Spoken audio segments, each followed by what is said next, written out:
Hello, guys. Hi, everyone. I see that many attendees are still in progress of joining our session. So let us wait like a little bit for several seconds to allow to enter webinar room everyone who would like to be with us today. And I guess we can start shortly.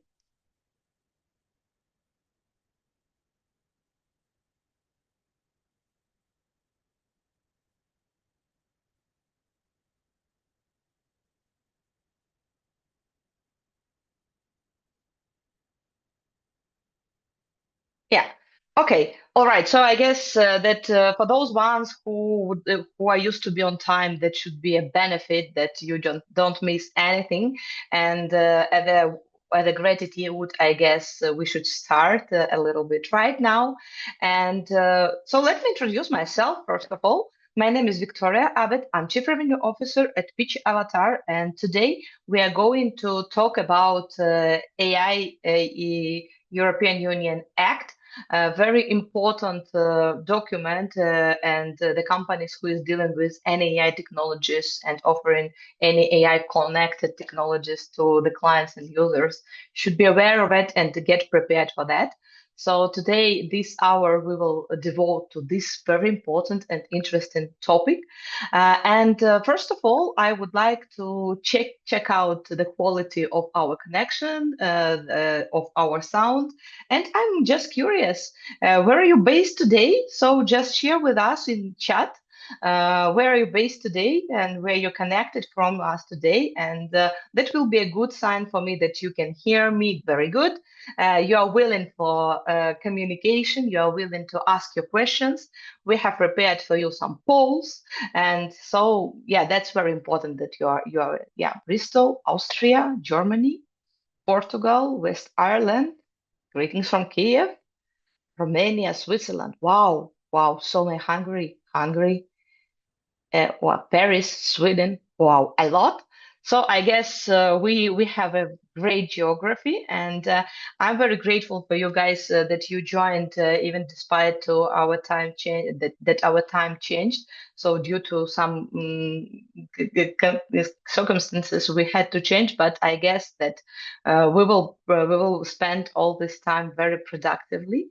And of course, I saw that some of you just invited Fireflies to record this session. We are making a recording this session, and we'll share with you the recording because we had to change the time. So no worries. You will get a replay today, earlier, or maybe the latest tomorrow. And yeah, and just a few words about why we are running these webinars and who we are for those who still don't know us. So Beach Avatar company is an AI-based company. We are working and building different scenarios with AI avatars, conversational AI avatars as an agents. So basically, you can set up on our platform AI avatar that can complete any kind of job for you, like to be a corporate trainer, salesperson, or customer support manager, or even your customized role. So we are pretty much involved in AI technologies, and we are running actually a series of webinars that are devoted to AI technologies for business in general. And of course, we couldn't miss this topic because this is essential, and for us, and I guess for you guys as well. And so that is why we are talking about it. Just to start, some more technical organizational questions. So this webinar will last for 1 hour. And for those one who will wait till the end, and I'm sure you will because the information will be very useful and interesting today from Julia. And we have prepared for you two bonuses. So stay tuned, and you will get this only those ones who joined us online. And just for me to get ready that you are ready to start the topic, I would like to run the first poll. And the first poll will give us the picture how familiar you are with the European Union AI Act for the moment, and please give us your answer. The answers are very familiar, so already working on the compliance, so already have done everything. Somewhat, I know that it exists, but still not sure that what to do. Heard, but never look at it. This is literally for the first time that I hear from that. I thought that that is still is a proposal, so it's still like nothing. So let's see what about the results. Yeah, wow.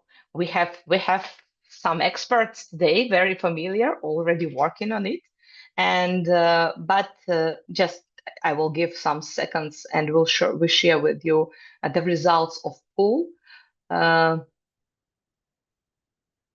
yeah, I guess that's it. So the most people said that most of you said that somewhat. I already that it exists, but still do not know a lot about it. I would like to share with you the results as well, and I'm very very happy to introduce you our today speaker, our today's guest. So this is Julia Gabriel. She's CEO and co-founder of IREACT. She's a lawyer and specialized in digital sovereignty. So very, very interesting and important topic. In the 2025, Julia founded IREACT, a compliance automation platform. So this is not only for EU AI Act, but also for GDPR, ISO certification requirements for AI systems. And now Julia is Brussels, and she is like attending European Commission. That is why we had to shift our schedule for a webinar because she had a very important meetings and couldn't like shift them anyway. Julia, hi, how are you and how are you going in Brussels? Tell us about the latest news about that.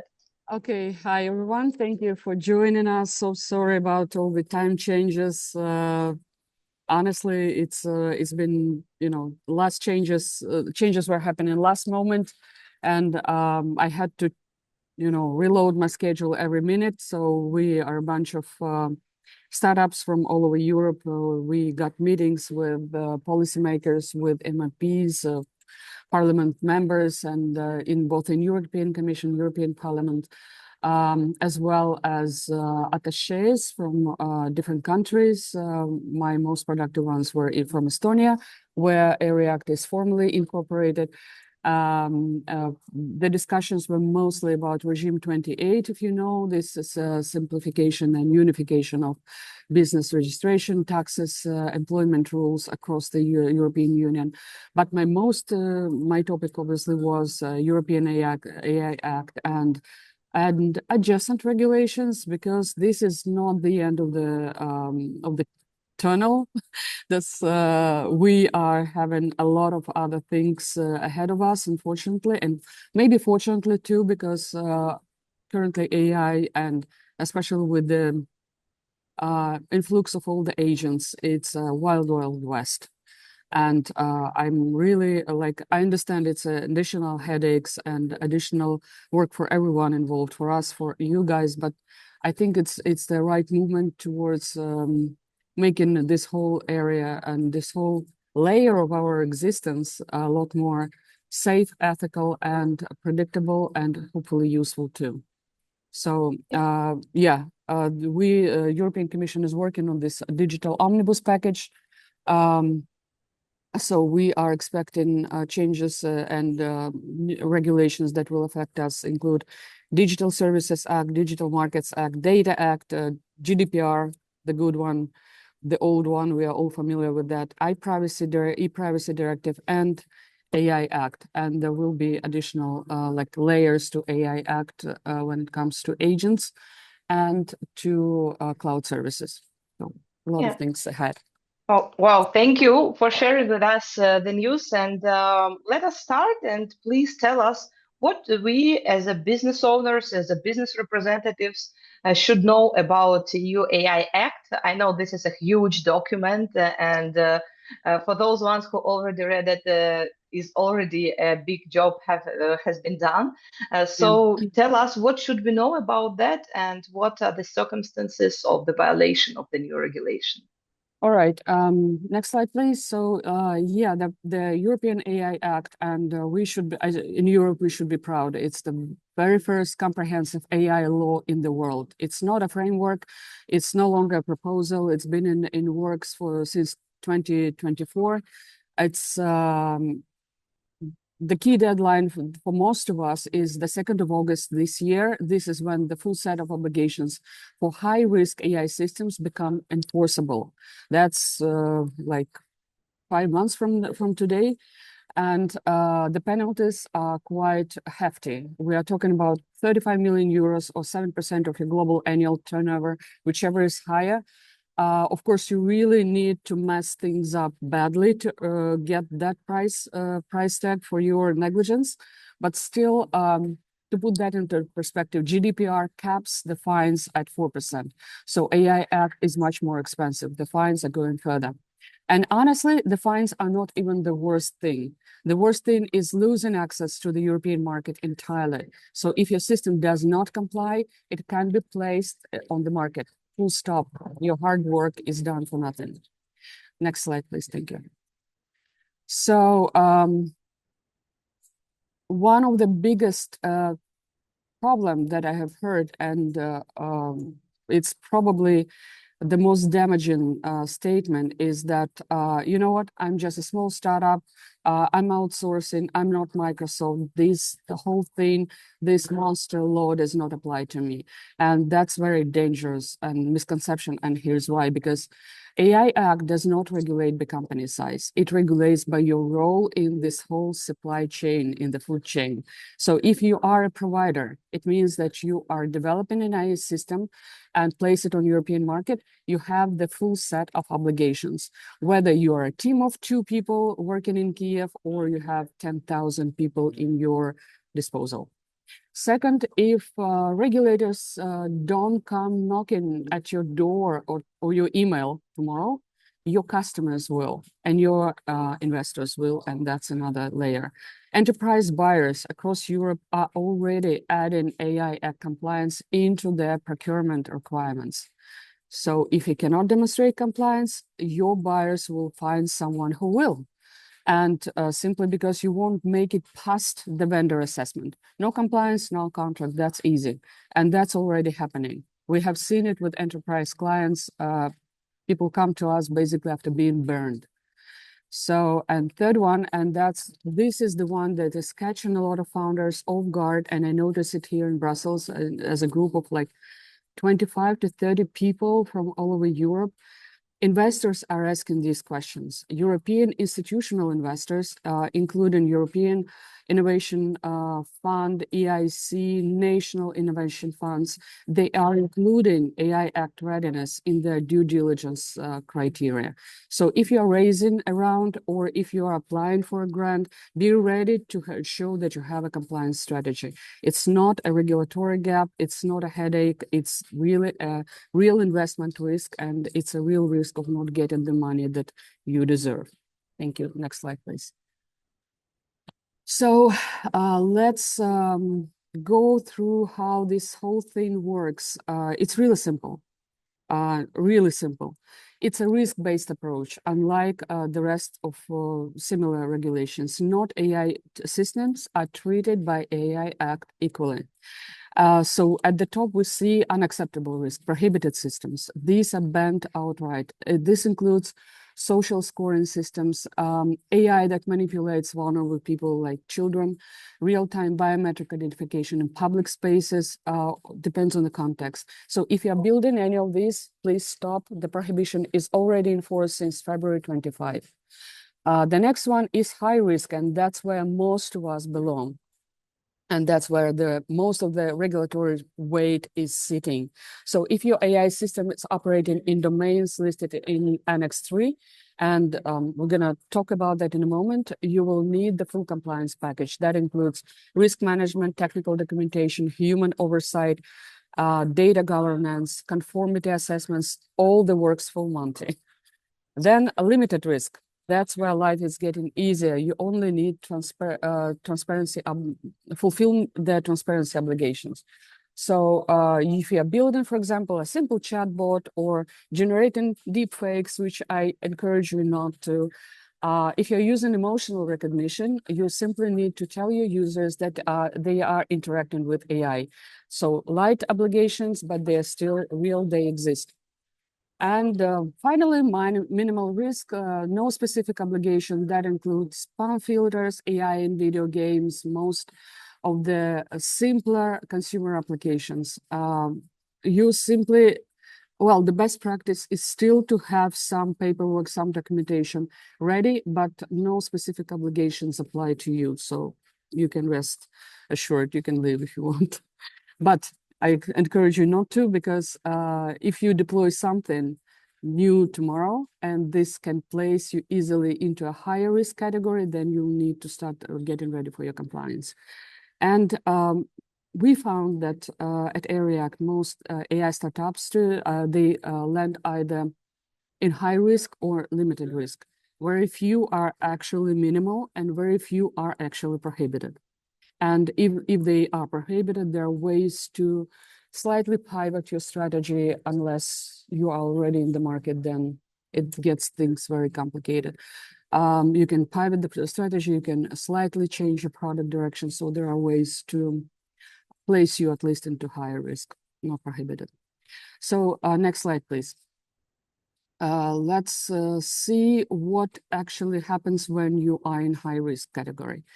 If your AI system is touching any of these domains, so you are in. So biometrics and identity verification, critical infrastructure, energy, water, transport, digital, education, and that includes vocational training, employment and HR, and that includes recruitment, performance evaluation, task allocation, access to essential services and benefits. That includes credit score and insurance, big one, social services, big one.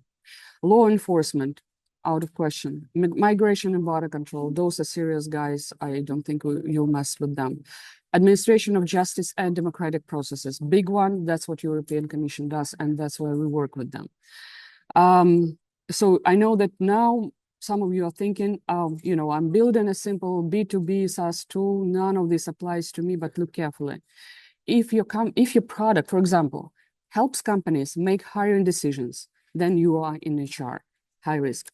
If you're doing credit risk assessment, you are in social services, high risk. If your tool processes biometric data for identity verification, you are in biometrics. So the classification is not about what your system does or what you claim it does, but what you can do potentially. So because one of your clients can use your system for something absolutely different, and the blame will be on you. So start with Article 6 and Annex 3. This classification exercise is basically your first compliance task. Without it, you don't even know what obligations apply to you. Next slide. Thank you. So so we know what your system does, and that's you understand. You know what you need to do to understand your risks. Now it's also a point what you do in this whole value chain. So AI Act defines 4 key roles with different obligation sets of rules. So the first one, the most common, is provider. You develop or commission an AI system that gets placed on European market. So that carries the heaviest obligations. It includes full risk management, full documentation, full conformity assessment, and post-market monitoring. So basically, you have to always track how your system performs in real life and track all the concerns, track all the, of course, complaints if they arise, and just measure the performance of your system and safety. Importer, it means that when you bring non-European AI system into the European market, and that's what our Ukrainian colleagues are doing. You are responsible, and Swiss, by the way. You are responsible for verifying that the provider has done the homework, and again, the blame is going to be on you. Distributor makes AI system available in the supply chain. So due diligence obligations, they apply. Now, this is the thing that most founders miss about this whole classification. If you are building AI and selling it in Europe, you are definitely a provider. That's the heaviest category. That's the most difficult one. And it doesn't matter if your company is registered in Berlin, in Tallinn, or New York. If you sell your product AI system in European Union, if you make your money with your AI system in Europe, then you are a provider. So next slide, thank you. When do you need to start worrying? because different obligations kick in at different times. So we already know that in February 25, the prohibited systems have already been outlawed. And if you're already operating a banned AI system in Europe right now, you are already in violation, and I hope you are not. Last year in August, that's when we basically started and kicked off our platform obligations for general purpose AI models, as well as little known clause about AI literacy requirements. They came into force. So if you're building on top of foundation models, or if you are a foundation model provider, then you need to pay attention because the deadline has already passed 7 months ago. The big one is in August 26 this year. So full obligations for high-risk AI systems start to apply. That includes, yeah, as I mentioned, risk management, technical documentation, human oversight, cybersecurity, post-market conformity assessments. So basically everything.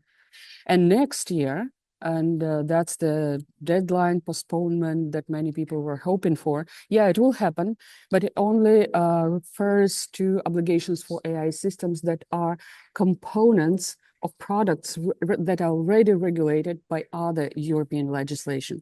So that includes medical devices, machinery, vehicles, toys. So if your AI is embedded into a physical product, then that is your deadline. But this year, I think it applies to most of you and us. Well, we are not in high risk for it as a system. Next slide, please. And that's the big revelation. 42. Yeah, that's because 42. That's a lot. Yeah, and that's not referring to the Hitchhiker's Guide to the Galaxy, but that's something that makes founders really get concerned. That's a number of documents and procedures that a European AI Act can require at any moment, depending on your role and risk classification. So that's the maximum. Not every company is going to need all 42, but a high-risk provider will need the majority of them. So 11 from the core compliance backbone, the most important ones are risk management system, technical documentation, data governance, and QMS, quality management system. Market placement, conformity assessment, CE marking, which is important, and for high risk, it's European database registration. 9 are rule dependent, 6 are specific to general purpose AI, and 6 are situational, and approximately 3 are governance level. So when we show this number to our pilot customers, like a health tech startup of a 5-person team, the exact words are they nuts? And I get it, but that's the law. The question isn't if it's reasonable. The question is what we're going to do about it, because that's the law. It already exists, and either we get our driving license for using AI, or we keep using the public transportation, which is not bad. Let's talk about what we actually do on the next slide. Thank you. So if you do absolutely nothing else, and I understand your first desire is say, you know what, I'm not doing it, forget about it. If you do nothing else, I still encourage you to start with these 5. And the first step is your actual risk classification. Open the law, open Article 6, look at Annex 3, and determine where your system sits. This will take you maximum 1 day, not a month. It's an easy exercise, but without it, you're basically flying blind on everything else. So the second number 2 is technical documentation. Go to Article 11, Annex 4, and see what you have to prepare about your system architecture, training, data, description, validation, testing methodology, performance metrics, and what human oversight measures you have already implemented and which ones you need to do. So these all things have to exist before you place the system on the market, not after. It cannot be retrofitted. Number 3 is risk management system. So Article 9, this is not a one-time risk assessment as with other regulations. So this is a continuous documented process that when you have to identify, analyze, and mitigate risks throughout your system's entire life cycle, from idea to market, placing it on the market. Then data governance, Article 10, quality, representativeness, and bias management, super important, of your training, validation testing, data sets. If your training data is a mess, your compliance is not going to pass. So important to remember. And yes, quality management, step number 4, Article 17. That's a documented system that covers your compliance strategy, your accountability, and that includes your management review. That's basically organizational backbone that holds your compliance together. So 5 things, that's your starting point, and everything else in European AI Act is building on top of this. Yeah. So Julia, let me jump in right now here, and I would like to encourage you guys to ask your questions. So if you got any questions, don't wait till the end of the session. Ask them immediately. I'm keeping an eye on the chat, and I will just we will stop and we will discuss important topics. So please free to ask. And I would like to run the next poll, and I have a question. So if you don't mind, so my next poll that we have prepared, let us ask, so what of these non-negotiable 5 documents or topics you have already currently on your place in your company? So which of these that Julia just mentioned you already had? Just a second, I will stop sharing that and I will come back. Yeah, launch. So, and basically we are talking about risk classification, technical documentation, risk management system, data governance, quality management system, or none of these.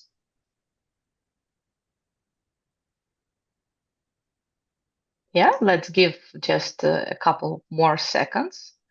Thank you for being very active. I see how numbers are growing, so very, very great. And actually they are changing like very rapidly. And what can I see right now?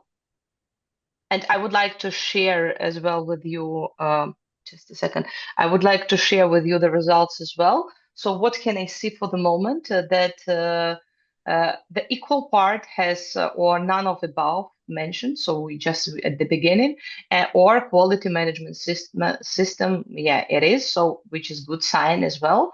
Also a risk management system, risk classification, and fewer is like risk classification and technical documentation. But at the end of the poll, quality management system won against of none. So that's a good sign. I will share with you the result. Thank you. Yeah, Super. right now. Just a second. And I have a question for you. So let us assume that we have prepared all this documentation or basic documentation. So what should we do? So is it enough? So should we relax and then stop doing business, continue doing business, or we should do something else? Well, your documentation has to be updated on a regular basis. And what's most important is that, and that's another layer that we just recently started discussing with our lovely academic partners, universities of Oxford and Cambridge, with their AI labs, because okay, everybody is thinking we get compliant, we tick the boxes, we assemble these documents in a nice Google Drive folder. We can show it to any auditor or regulator that comes knocking at our email, and we can show them to investors, we can show them to enterprise clients. But if these documents just sit on your folder and do absolutely nothing to change your actual systems, to change your system build, they're useless, because these changes have to be actionable. So if, for example, human oversight, Article 14, your system must be designed so humans can intervene, override, or even shut down your systems. Not in theory, not on paper, not in these check boxes. In practice, you need not to simply say that, yeah, we have human oversight, but you need to show that your system actually does that. And for that, you need to rework your system, or probably, yeah, even if it means that you will go to market slower than you planned. Article 15, accuracy and robustness. For example, you declare that you have great performance levels, you demonstrate resilience against some errors, but your models should actually work like that in practice, not just show your benchmarks on paper. It has to work reliably in the real world. Same for, well, it doesn't need explaining cybersecurity. That's also Article 15. So if yeah, you can declare that you have protection against model poisoning, your training data is free of manipulation. But yeah, that's legal requirement. But if your systems do not undergo these changes, so that's just a dead document that sits in the folder. And transparency, yeah, you can say to your users, yeah, we work with AI and feel that it's good enough, or like I'm seeing this ad all over and over again, Monday, I think.com, that says, but is it safe? Yes, your data is protected. Like what? How is it protected? So it's not enough, it's not sufficient. You need to show your users that you need to explain to your users so they understand what your system does, what the capabilities are, what the limitations are.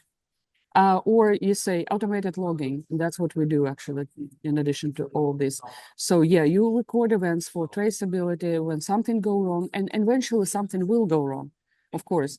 You need to be able to reconstruct what happened. So everything has to be actionable, not just on paper. So it's not going to work. Just sit on these documents and hope that, yeah, someone will accept your slightly outdated documents.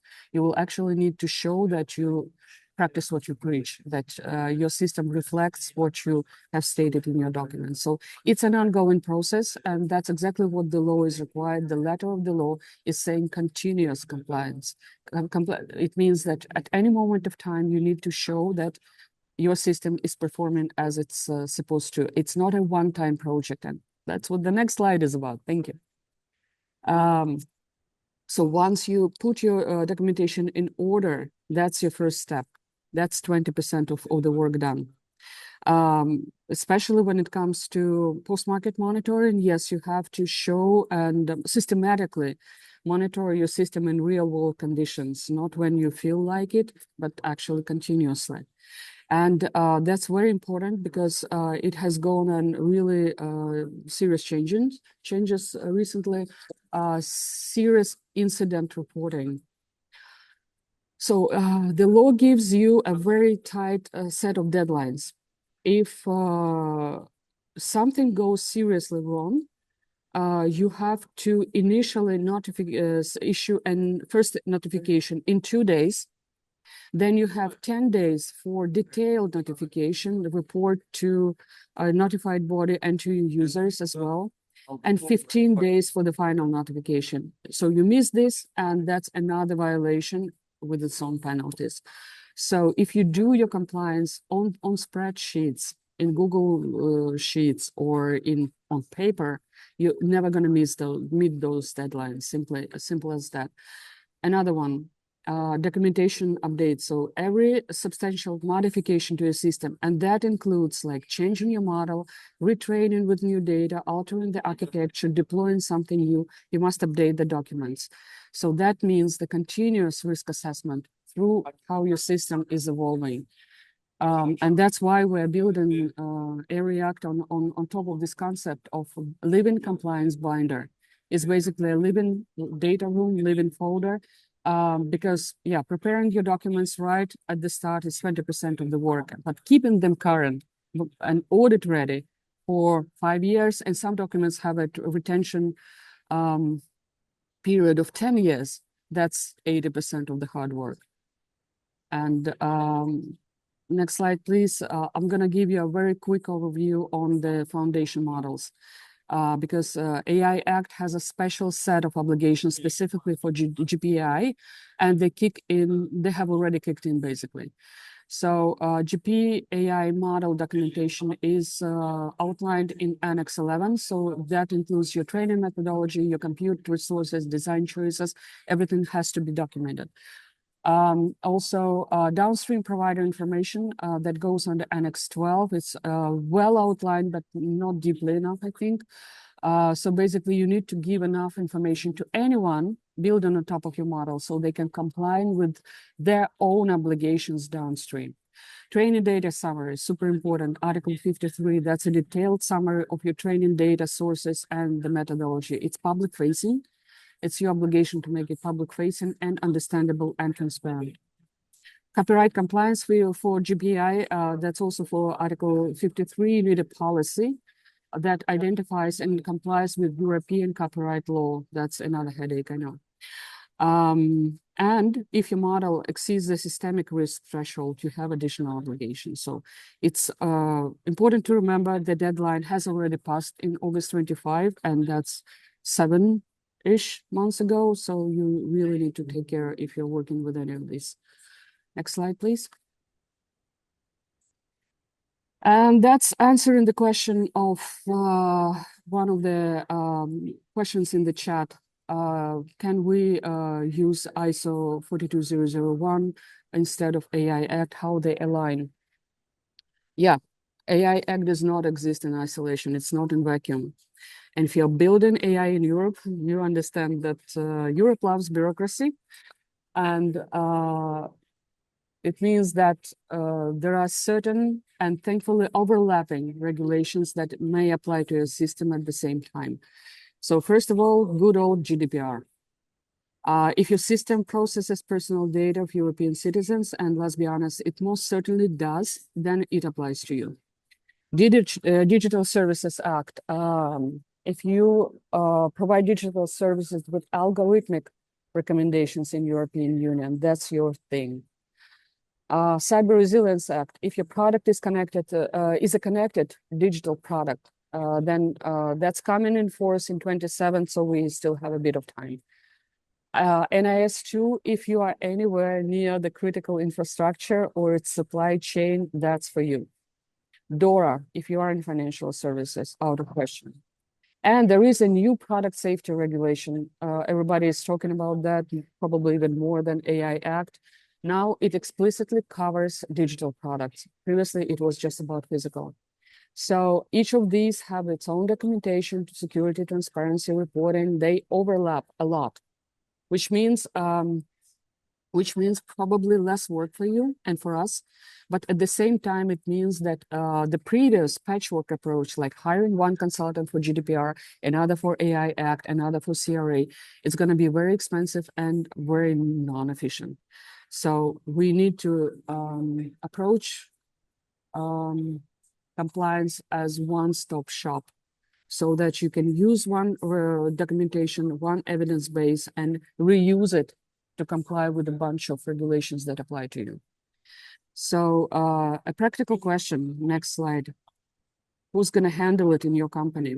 Like I get this question very often, and I used to be so that was actually my question as well. So who's going to handle this? So should I do that by myself as a CIO, or should I like assign this task to my lawyer, or should I hire a company who is like specialized because my lawyer like is not actually specialized, or who is normally doing that, Leah?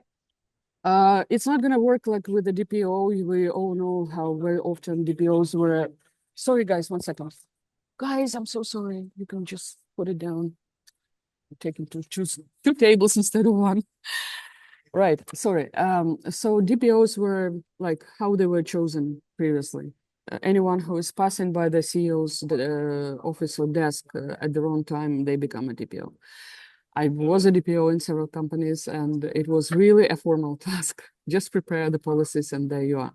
So right now, it's not going to work because look at the 4 requirements, 5 requirements we discussed, the minimal ones. Risk classification, yeah, that's a legal and product task. Technical documentation, we know it requires input from engineers, and it's mainly the job for product managers or product owners. Data governance lies with your ML team and data engineers. Risk management, it works across product, legal, and business. And quality management is, for operations and for your leadership, for your C-suite. So no single person, it's not your lawyer, not a single CTO, not your head of product or product owner can cover all of this alone. In larger companies, we're seeing a new role, AI compliance officer or AI governance officer. So this is someone who is sitting between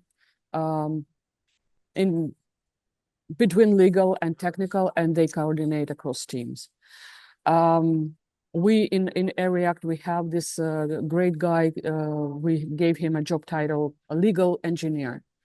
So he's combining legal background. He is actually a solicitor in the UK. He has a legal degree from the US, and he is an engineer. So very unique guy. We are not sharing it with him with anyone. We're keeping him to ourselves. If you're lucky to find someone like that with experience working with big legal tech companies, consider yourself lucky.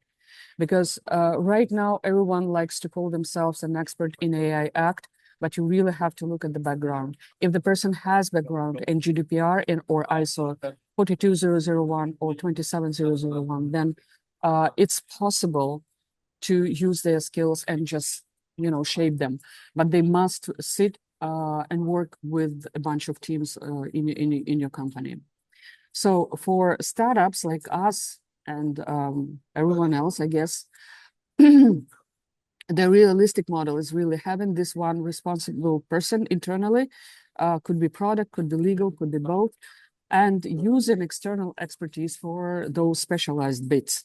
And that's another cost reality. And we have been facing that quite a lot recently. So manual compliance, like it's done now, for a single high-risk AI system, if you hire external consultants at standard European rates, that would run you between 150 to 400,000 euros. For a startup, and for us as well, that's more than our entire annual runway. So, which is exactly why automation is going to change the whole equation. So instead of lawyers writing 42 documents from scratch, and that's going to be very costly, and imagine how many amendments or edits you're going to make in them, and that all comes with money. You need a system that gets you 80% of the way there. So you need a lawyer to review and finalize and do the legal magic, but the cost difference is going to be an order of magnitude. You understand that? Next slide, please. Got it.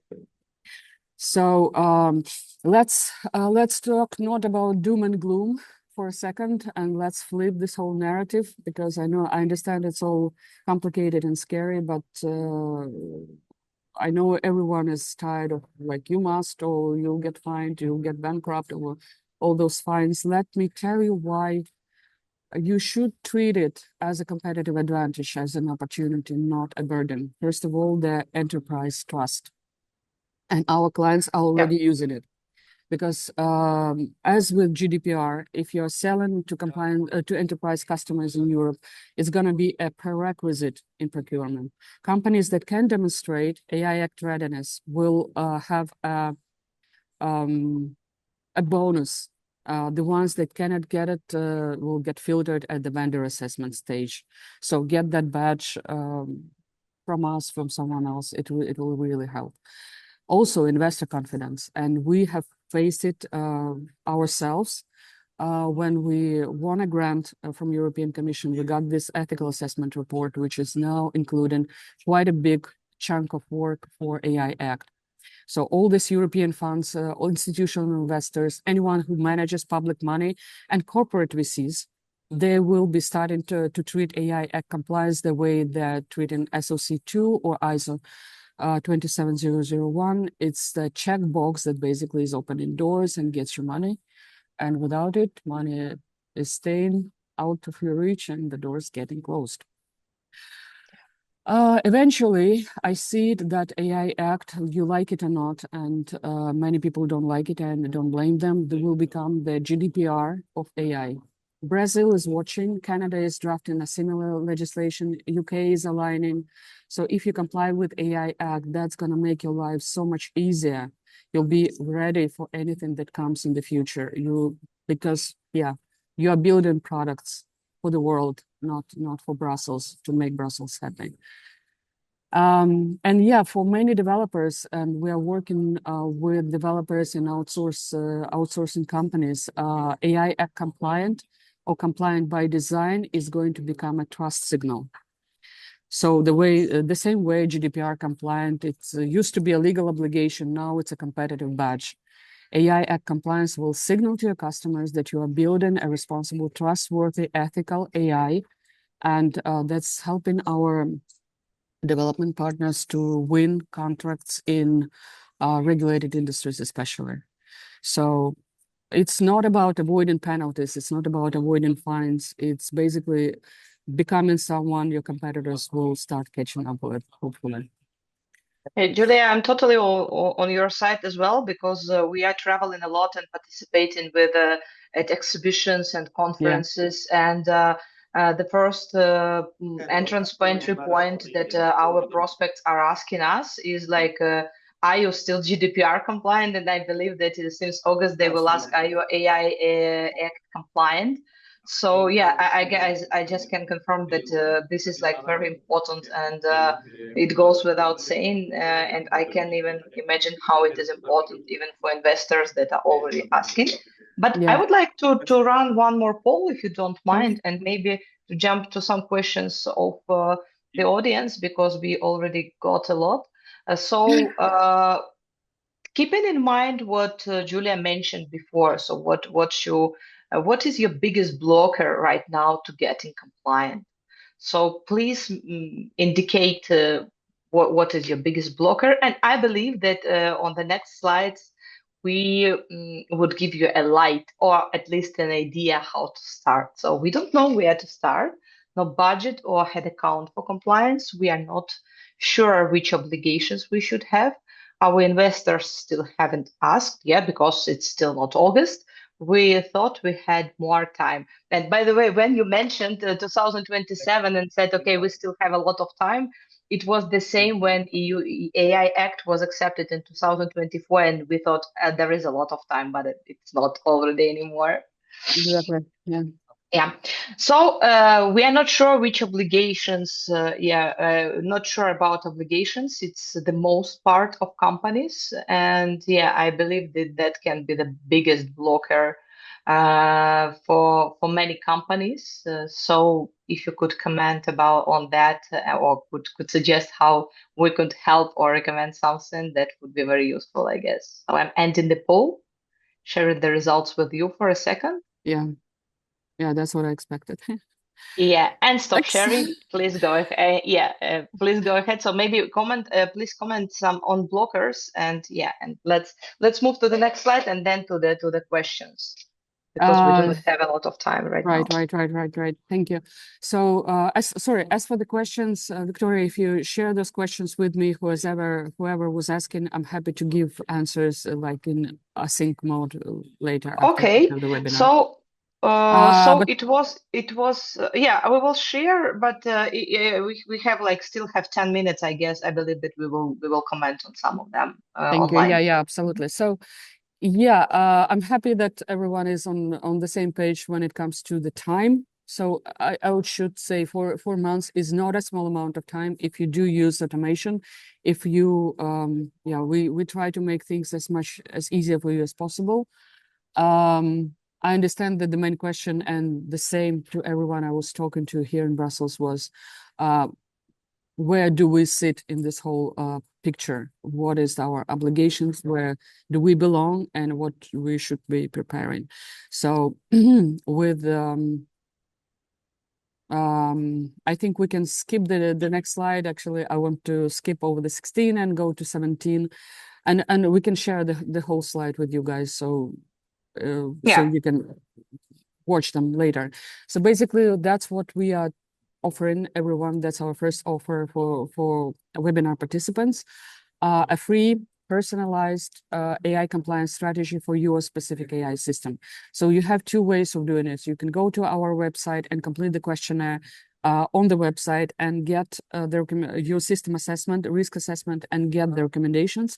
Or you can get in touch with me. Victoria has prepared a lovely form for you to use that you give your coordinates, you give your contact details and your system outlook and or at least description, and we will give you analyze your role, risk classification under AI Act, identify the obligations that apply to you, give you a gap analysis, what you might already have versus what you still need to do, plus a step-by-step roadmap to August. We are not using generic templates. It's not going to be a one-size-fits-all PDF. It's actual strategy based on your actual product. It's free, no obligations, just to show you light at the end of tunnel. Yeah, so this is the first bonus from us and from Julia. Thank you so much. And I believe that, the first bonus is you can get a free AI compliance strategy. So just scan QR code or find the link, fill out the form, and then Julia with her team, they will contact you and will prepare for you a free AI compliance strategy. Also, I believe that you could share with all participants a checklist with the documents. So Yeah. just to be more specific. Yeah, and if we start talking about bonuses, so I would like maybe to present a bonus from us as well as a Pitch Avatar, that we are building avatars that can make some to be specific, some trainings, and as we are talking to HRs or lawyers, so compliance trainings are the most boring part and very obligatory part that should be listened to all the staff sometimes. So we know how to convert this like boring part to interactive one when Avatar explains everything, answer the questions. So if you would like to play with this technology, we give you an option to play with the technology and build AI avatar who is speaking about compliance training. So we are giving you 3 months on the business plan of Pitch Avatar for free, plus help in avatar setup. Just for you, scan QR code or fill in the form that we sent you in chat. And I will just jump to your last slide, and if you don't mind, we will go just to answer for a couple of more questions that we got. Yeah, thank you so much. Awesome. So let me just do this one last takeaway. So we know that it's no longer a proposal. It's no longer potentially important law. It's actually a law that is enforced right now, and it's going to be enforced even deeper since August. So the people who start preparing now will have time for proper preparation without panic. They will get a competitive edge over those who choose to sit and wait. And just remember, August this year, it's not far away. So you can start now or you start panicking later. And thank you so much. Let's move to the questions. Yeah, thanks a lot, Julia, for joining today's session and for sharing with us very valuable information. So the first question was from Q&A session. So that was, what about European Accessibility Act? So it was asked like maybe 20 minutes ago, but maybe should we mention European Accessibility Act and compliance with that as well? I don't think it interacts directly with AI Act. It's more of the law that is referring to. Well, I know that Microsoft is playing with it. I know it's there is a certain intersection, and it's been around for quite some time, but it has a very limited applicability. It's covering financial, banking, e-commerce, digital services. And I think AI Act is a risk-based, basically, framework. It's some lawyer called it a product safety framework that governs specifically AI systems. So AI Act does put a provision on for high-risk systems that saying that no high-risk AI system can be deployed in European Union if it doesn't meet the necessary accessibility standards. And there are also overlap between AI Act and fundamental. There is a big mention of fundamental rights. So that's another overlap. And prohibited practices It does include, of course, the biggest part of it is including the protection for people with vulnerabilities. So basically, the key legal mechanism here is that that's one of the overlapping regulations. It gives you a head start preparing for AI Act, but it's not a free pass. It's not guaranteeing that you will pass the AI Act compliance if you simply comply with Accessibility Act. Yeah, It's just thank you. different frameworks. Yeah, thank you for your input. And you have already mentioned that, but let us point out one more time. The UK AI regulation will come into force in August 2026 as well, or not? No. UK is not aligned, and currently they are slightly behind. Like, I know that a lot of European companies were in denial stage first, now they're in negotiation stage. UK is still in denial, but we know how this works. Like, and this worked really. Switzerland is a great example how it worked.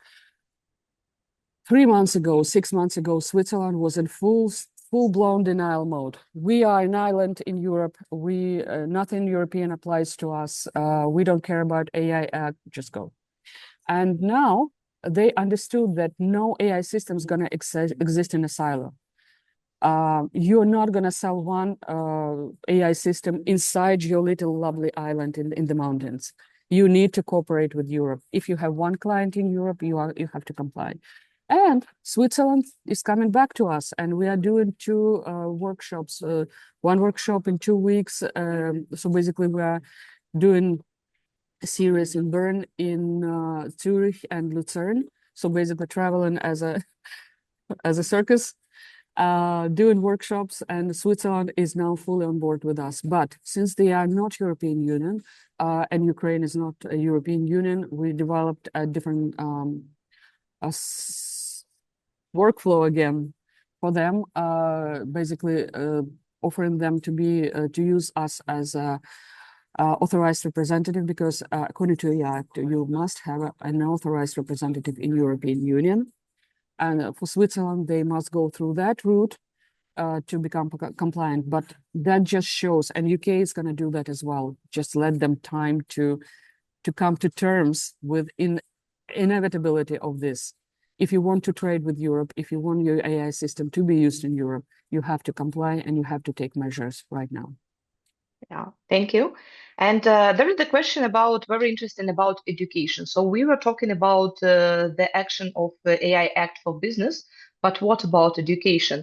What category does fall in? For instance, is providing research agents as a service, or research something we should do as an individuals or as a business? So how education, as I understood, academic sector should comply with that? All right, so yeah, that's high risk. And basically, what is the use cases? If you belong to any of them, if you work in any of them, you should start taking measures. So admissions and access to educational institutions. You have to prove that your AI systems are free from bias, and you need to show that fundamental rights are being respected. Learning outcome evaluation. So basically, any learning outcomes, like think this adaptive learning platforms, automated grading, a big no-no. You have to prove that you're, again, free from bias. You have to prove that your training data is free from any interventions and so on. Same goes for exam proctoring. AI systems that will detect prohibited behavior of students during tests, they fall on borderline between prohibited and high risk. So that's because regulators believe that AI intervening in this process could alter the entire course of person's life, and basically they will affect the ability of a person to secure their livelihood. So that's why they're very strict about that. It's a very strong statement, and basically every educational technology company has to take AI Act requirements very seriously. So what is outright prohibited? Any emotional recognition is out of the law. Biometric data collection, of course. So, but if you develop robust risk management, quality management, data governance, transparency policies, if you develop a solid package of your technical documentation, and you prove that not just your declared use of AI systems is firmly belonging in high risk, but also potential users, because how it happens, company develops an AI system, okay, doing probably it's very innocent and benign, but it can be used for absolutely different purposes downstream, and you will be the ones to prove that you have incorporated certain code rails to prevent it from happening, from preventing from misusing your system in a wrong way. So that's why we move from making a React simply recommendation engines of sorts, like detecting your gaps and telling you what to do with them, but we'll actually encouraging you to take engineering decisions, because that's where the real compliance begins. Thank you, Julia. We are actually out of time, but if you have 2 minutes for two more questions, they are very important, because I guess a lot of companies are on the same page with this question. So what about if the company is a mix between provider and distributor? For instance, we provide like AI based service, but its code is based on the third party LLM as a rep, as a ChatGPT or Claude or something like that. So tell us about more for responsibility and maybe some specifics about that. So first of all, as a provider, your compliance platform itself is the key. So that's very easy. If your obligations are defined by the articles 9 to 17, pretty much all of them.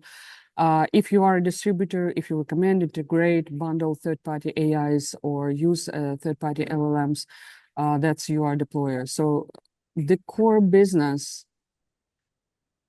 I think the provider should be helping. Well, if you are helping deployer clients manage their compliance obligation, and if your infrastructure layer is between provider and deployers, you must think really strategically, because as a provider, you have a certain set of obligations. You do your own conformity assessments.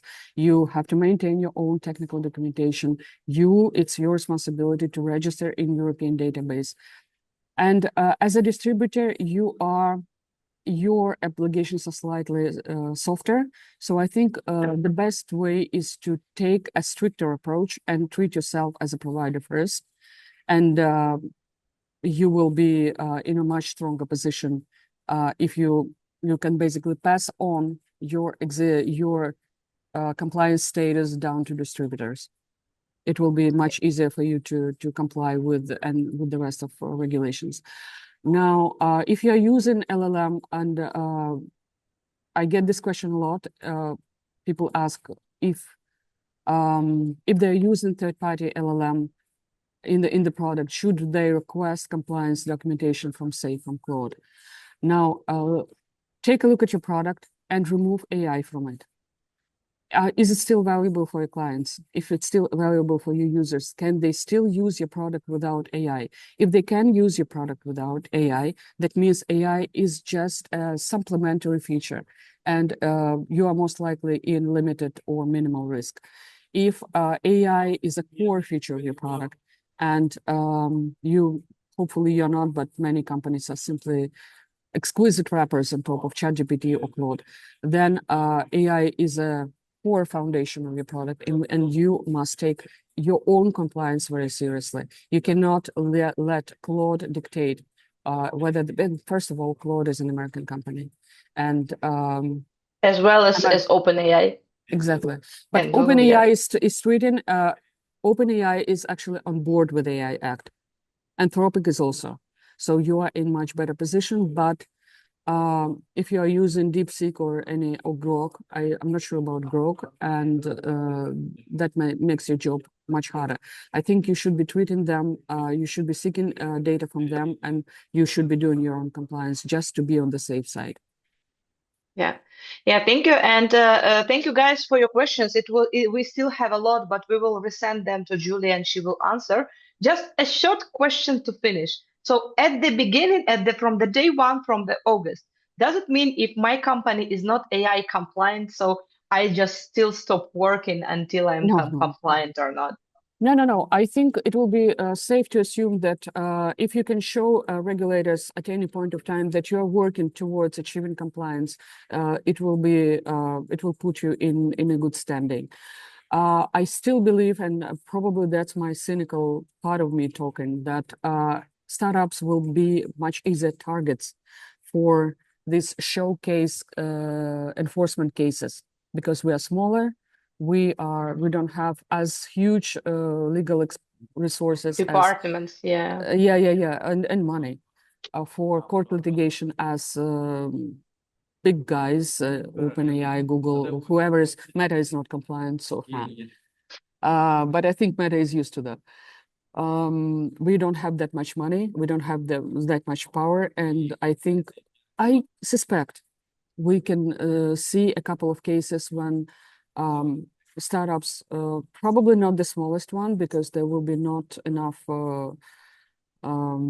show in that, but I think somewhere in Series post-seed Series A stage would be made scapegoats. They would be made these exemplary cases that will be shown around as, see what happens, treat it seriously. I hope it will not happen, but we should not exclude this possibility. Yeah. So thank you so much, Julia, for joining today's session. We wish you a great meetings and great flight back home.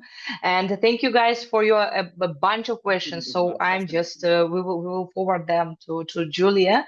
And just keep positive. We already passed GDPR compliance, so it's still not the same, but we will pass through that as well. Absolutely. And let's stay in touch and have a great day or evening, just depending on your location. Thank you. You so much. Thank you very much. Thank you, Victoria.